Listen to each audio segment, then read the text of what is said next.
Hello friends, मैं हूं advocate Nitish Banka. आप हैं मेरे YouTube channel leg speak legal में। दोस्तों, आज मैं आपके सामने एक बहुत ही बेहतरीन वीडियो प्रस्तुत करने जा रहा हूं।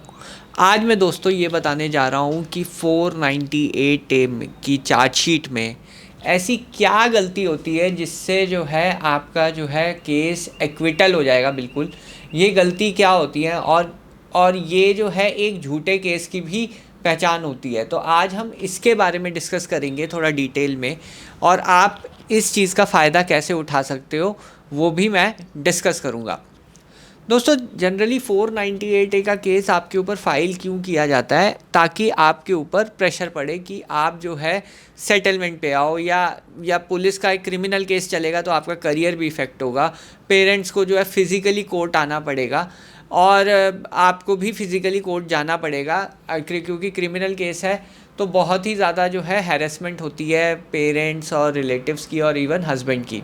हालांकि अब जो है थोड़ा honourable high court, even honourable supreme court काफ़ी जो है लीनियंट हो गए हैं 498A के केसेस में, और सीधा सीधा क्वाशिंग भी जो है प्रदान कर देते हैं। क्वाशिंग का रिलीफ भी मिल जाता है सुप्रीम कोर्ट अगर और या हाई कोर्ट से आपको।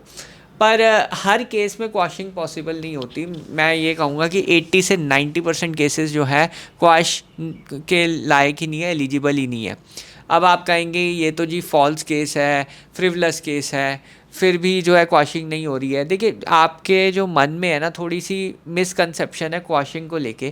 क्वाशिंग में कोर्ट सिर्फ कंप्लेंट के वर्जन पे जाएगा, यानी कंप्लेनेंट के वर्जन पे जाएगा, एफआईआर के वर्जन पे जाएगा, या फिर चार्जशीट में जो वर्जन है उस पे जाएगा। वो ये नहीं देखेगा कि कौन झूठा है कौन सच्चा है, वो मैटर ऑफ ट्रायल होता है। या फिर आपका एविडेंस उस स्टेज पे तो बिल्कुल ही नहीं देखा जाता, क्वाशिंग की स्टेज पे आपका एविडेंस बिल्कुल ही नहीं देखा जाता, क्योंकि आपका एविडेंस कहाँ पे टेस्ट होगा? वो होगा ट्रायल पे। वो हो गया मैटर ऑफ ट्रायल। तो जनरली क्या होता है कि रिलेटिव्स के केस में, क्योंकि जनरल वेग एलिगेशंस होते हैं तो क्वाशिंग पॉसिबल होती है उन केसेस में, but most of the cases quashing के लायक ही नहीं है। तो ये एक जो मिसकंसेप्शन है कि हमारा एविडेंस जो है वो दिखा देंगे तो हो जाएगा क्वैश, ऐसे नहीं होता है। एविडेंस आपका बिल्कुल ही नहीं देखा जाता।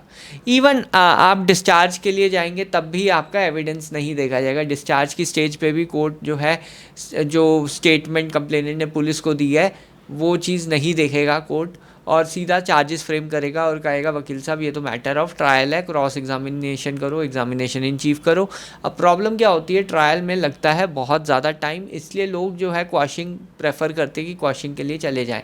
तो उसमें इंटरिम रिलीफ भी मिलता है और फाइनल क्वाशिंग भी हो जाती है। ये सब चीज़ें जो है बेनिफिट है क्वाशिंग के। बट अगेन मैंने जैसे आपको बताया कि 80 से 90% के केसेस जो होते हैं वो क्वैश बिल्कुल भी नहीं होते। तो इस चीज़ का आपको ध्यान रखना है कि क्वाशिंग किस केस में पॉसिबल है, डिस्चार्ज किस केस में पॉसिबल है, और हर केस में ये चीज़ पॉसिबल नहीं है। अब 80 से 90% केसेस अब जो ट्रायल में चले गए उनका क्या, कैसे जो है उनमें एक्विटल ले, बाइज्जत बरी हो, और जो केस है वो कैसे लड़ें, इस पे हम फोकस करते हैं। देखिए, सबसे इम्पॉर्टेंट चीज़ क्या होती है, जब भी ये केसेस फाइल होते हैं तो बहुत ही ज़्यादा प्लानिंग होती है कि बस इनिशियल स्टेजेस में प्रेशर बने और हस्बैंड जो है सेटलमेंट पे आ जाए। ये एक तरीके से प्रेशर बनाने का टैक्टिक होता है। क्या मैं सही बोल रहा हूँ? आपको लगता है कि ये जो 498A का केस आपके ऊपर अगर हुआ है तो प्रेशर वाला टैक्टिक है? तो यहाँ पे आपको ये चीज़ जाननी ज़रूरी है कि ये प्रेशर मेकिंग टैक्टिक्स है। एविडेंस तो क्योंकि इन केसेस में होता ही नहीं है। पुलिस क्या इन्वेस्टिगेट करती है, मैं बताता हूँ पुलिस क्या इन्वेस्टिगेट करती है। पुलिस जाएगी वाइफ के घर, वहाँ पे चाय पे बैठेगी, वहाँ पे जो है वाइफ है, उसके जो फादर हैं, मदर हैं, ब्रदर हैं, इनकी स्टेटमेंट रिकॉर्ड कर लेते हैं ये लोग। अब ये लोग क्या करते हैं, ये गलती कर देते हैं। जब भी ऐसी स्टेटमेंट रिकॉर्ड होती है बहुत ज़्यादा गलतियाँ करते हैं, क्योंकि ऐसा कोई घटना घटी नहीं होती है। कोई जो इंसिडेंट्स कंप्लेंट में लिखे होते हैं वो एक तरीके से स्टोरी की तरह जो है कंप्लेनेंट बोलती है, एक तरीके से कहानी है जिसका कोई हुआ ही नहीं, जो कि इमेजिनरी कहानी है। अब क्या होता है, इमेजिनेशन के साथ एक प्रॉब्लम होती है। इमेजिनेशन के साथ यह क्या प्रॉब्लम होती है कि वो जो है इमेजिनेशन चेंज हो जाती है, आपकी जो कल्पना है वो चेंज होती रहती है। तो कभी आप कुछ जो है सोचते हैं, कभी आप कुछ सोचते हैं।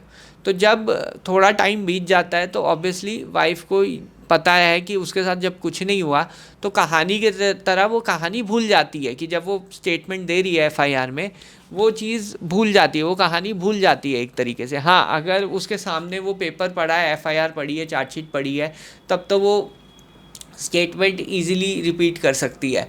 पर अगर वो पेपर हटा दोगे, वो एफआईआर हटा दोगे, तो उसकी कहानी बदल सकती है।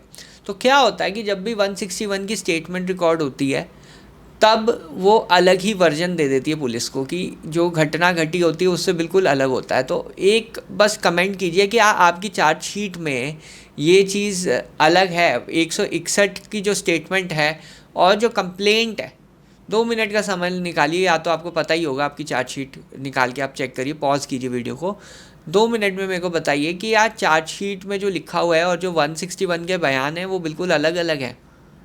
अगर हाँ है तो कमेंट कीजिए, कोई दिक्कत नहीं है, और मैं फिर आगे बताता हूँ।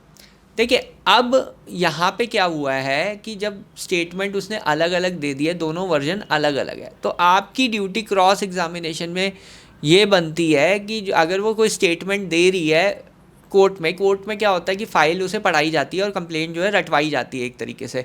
तो कोई बात नहीं, अब वो प्रोसेस है, वैसे ऐसा होना नहीं चाहिए, क्योंकि एग्जामिनेशन इन चीफ जो है डायरेक्टली आपकी मेमोरी को भी टेस्ट करता है। तो अगर आपको रिफ़्रेश करने की अपॉर्चुनिटी देती है पीपी साहब और ये सब, तो वहाँ पे जो है दिक्कत एक्यूज़ को ही होती है, क्योंकि वो जो वर्जन देगी वो अंदर से नेचुरल नहीं आएगा, वो एक रटा रटाया मेमोरी वाला वर्जन आएगा, जो कि सही नहीं है। एक्यूज़ को प्रीजुडिस होता है उससे, यानी एक्यूज़ जो है वो एक तरीके से उसको एक कंप्लेनेंट को अपॉर्चुनिटी मिल जाती है कि वो जो अपनी गलतियां हैं वो सुधार पाए। तो ऐसा होता है कि वो उसे फाइल पढ़ाई जाती है, 1 घंटा वो फाइल पढ़ती है, उसके बाद जो है स्टेटमेंट देती है। तो वो ऑब्वियसली रटा रटाया वर्जन होता है जब स्टेटमेंट आती है। अब यहाँ पे जब उसने पुलिस को एक बयान दिया है और एक बयान उसने कोर्ट को दे दिया, ये 2 बयान ऑन रिकॉर्ड आ गए हैं, तो अब कैसे इसको यूज़ करें? आपको जो है कॉन्ट्रडिक्शन का यूज़ करना है। सपोज़ जो है वाइफ ने कहा कि मैंने 25 ग्राम सोना दिया, और पुलिस को जो उसने स्टेटमेंट दी है वो उसने 5 ग्राम दी है, तो आपको कन्फ्रंट कराना पड़ेगा कि आपने जो पुलिस को स्टेटमेंट दी है, जो कि ये मार्क है A से B, जो भी उसमें मार्क आप कर सकते हैं, उसमें आपने ये मेंशन किया है कि आपने जो है 5 ग्राम ही ज्वेलरी दी है, तो आपको मार्क कराना पड़ेगा वो स्टेटमेंट में जो कॉन्ट्रडिक्शन आ रही है। अगर वो बोलती है हाँ मैंने 5 ग्राम ही दिया है, तो वहाँ पे कॉन्ट्रडिक्शन ऑन रिकॉर्ड आ जाता है। तो ये क्रॉस एग्जामिनेशन की टेक्निक है जो आप यूज़ करते सकते हैं अपने केसेस में, और इसी से जो है आपका एक्विटल पॉसिबल है, बहुत इजीली एक्विटल हो जाएगा 498 में। ये बहुत जो है महत्वपूर्ण जो है चीज़ है जो आप इस्तेमाल कर सकते हैं। तो हमेशा जो है 161 की स्टेटमेंट ज़रूर पढ़िए, और साथ में जो चार्जशीट है वो ज़रूर पढ़िए, तो आपको पता चलेगा कि कैसे जो है मैनिपुलेशन हो रही है 498 के केसेस में। तो जनरली हर केस में मैंने देखा है कि कॉन्ट्रडिक्शन होती है, या फिर ओमिशंस होते हैं कि कुछ चीज़ें मिस कर दी हैं वाइफ साइड ने, तो वो सब चीज़ें होती हैं। और अगर सपोज़ वो कहती है कि मेरे साथ मारपीट हुई और 161 में कुछ नहीं मेंशन है, तो आप वो भी चीज़ कन्फ्रंट करा सकते हो कि आपने 161 में ऐसा कुछ नहीं लिखा, बताया पुलिस को कि मारपीट हुई है, क्योंकि वही स्टेटमेंट है जिसके बेसिस पे पुलिस आगे इन्वेस्टिगेट करती है। अगर ओमिशन है, कॉन्ट्रडिक्शन है, इसका आपको फ़ायदा हो जाएगा। एविडेंस एक्ट में आपको जो है इसका प्रावधान है कि आपको एक अपॉर्चुनिटी मिलेगी जिससे आप जो है ये कॉन्ट्रडिक्शन, ओमिशन, ये सब चीज़ें ऑन रिकॉर्ड ला सकते हो। और इसका इफ़ेक्ट क्या होगा? इसका इफ़ेक्ट ये होगा, जब आप जज साहब के पास केस ले जाएंगे तब आप बता सकते हैं कि ये बिल्कुल कहानी ही है, क्योंकि कंप्लेनेंट जो है अलग अलग वर्जन हुई है। क्योंकि अगर उसके साथ सच में हुआ होती चीज़ें, तो वो जैसे का तैसा वर्जन ही कोर्ट के सामने रखती और जैसे का तैसा वर्जन ही पुलिस के सामने रखती, पर उसने नहीं किया। जब उसने नहीं किया तो उसकी जो कहानी है वो बिल्कुल शेकी सी है, मतलब एक तरफ कुछ कह रही है, एक तरफ कुछ कह रही है। तो यहाँ पे कॉन्ट्रडिक्शन, ओमिशंस को प्रूव करने की मैंने टेक्निक आपको बताई है। अगर आपको ये टेक्निक अच्छी लगी है तो वीडियो को लाइक कीजिए, कमेंट कीजिए आपका क्या सोचना है, सब्सक्राइब कीजिए मेरे चैनल को। बहरहाल वीडियो देखने के लिए बहुत बहुत धन्यवाद। Thank you very much.